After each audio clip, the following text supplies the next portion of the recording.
Assalamualaikum warahmatullahi wabarakatuh. Perkenalkan, nama saya Gefira Nur Fatima dari MN22N dengan NIM 20220080106. Di sini akan mempresentasikan materi tentang manajemen keuangan, yaitu menganalisis laporan keuangan.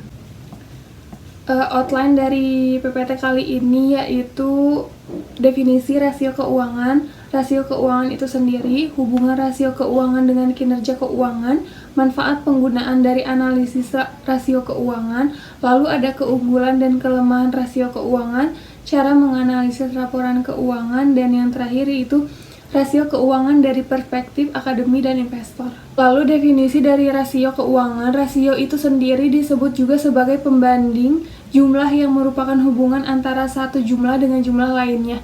Sedangkan rasio keuangan suatu kajian yang melihat perbandingan antara jumlah yang terdapat di dalam laporan keuangan dengan mempergunakan formula-formula atau rumus-rumus yang kita anggap flash presentatif untuk dapat diterapkan.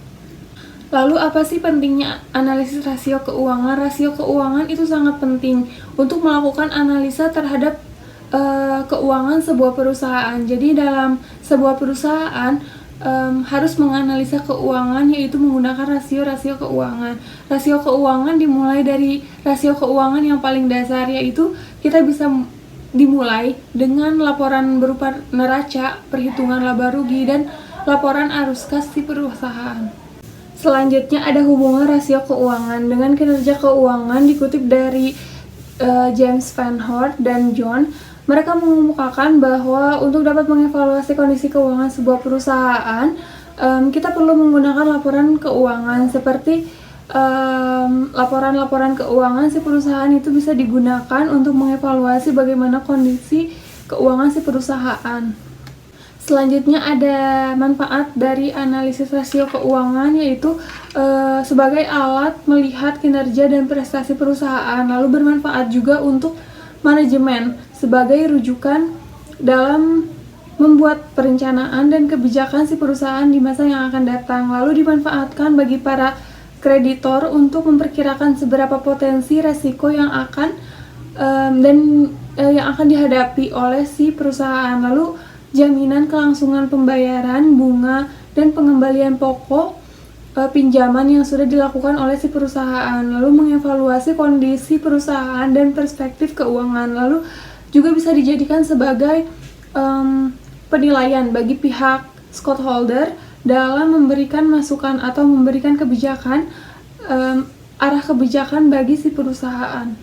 Selanjutnya ada keunggulan dari analisis rasio keuangan. Keunggulannya adalah rasio keuangan ini berupa angka-angka yang bisa dengan mudah kita baca dan mudah kita pahami serta kita tafsir pada kondisi keuangan si perusahaan. Nah, dengan adanya rasio keuangan ini juga dibuat lebih ringkas sehingga lebih mudah dipahami oleh berbagai stakeholder yang berasal dari luar perusahaan, serta sangat bermanfaat untuk mengisi pengembalian keputusan dengan model prediksi-prediksi, lalu dapat membandingkan perusahaan-perusahaan kita dengan perusahaan-perusahaan lain dalam periode waktu tertentu. Lalu ada juga kelemahan dari rasio keuangan, yaitu memberikan pengukuran yang relatif terhadap kondisi dari si perusahaan.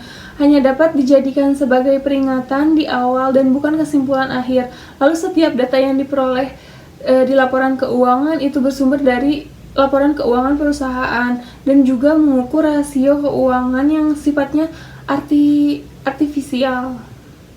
Bagaimana cara menganalisis rasio keuangan? Yaitu bisa dengan 3 cara, yaitu secara analisis secara horizontal, berarti kita menggunakan tren analisis, dan juga analisis secara vertikal, yaitu analisis secara vertikal ini dilakukan dengan membandingkan data-data rasio keuangan perusahaan dengan rasio sejenis dari perusahaan lain atau industri dalam jangka waktu yang ditentukan.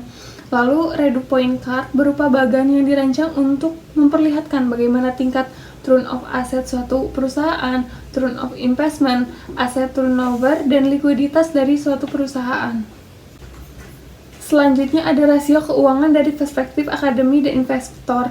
Dari kalangan akademi itu sendiri mempergunakan rasio keuangan sebagai salah satu alat penelitian, sehingga sudah menjadi kebiasaan untuk melakukan penelitian dengan menggunakan analisis rasio yang komprehensif untuk kegiatan penelitian.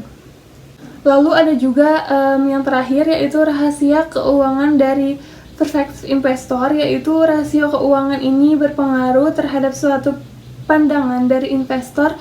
Dari sisi investor itu untuk mengevaluasi kondisi perusahaan ini menggunakan rasio keuangan menjadi pembanding bagi kami untuk investor mau berinvestasi di perusahaan yang mana. Nah, mungkin hanya itu yang bisa saya sampaikan. Mohon maaf jika banyak kekurangan dan juga salah dalam pengucapan kata. Wassalamualaikum warahmatullahi wabarakatuh.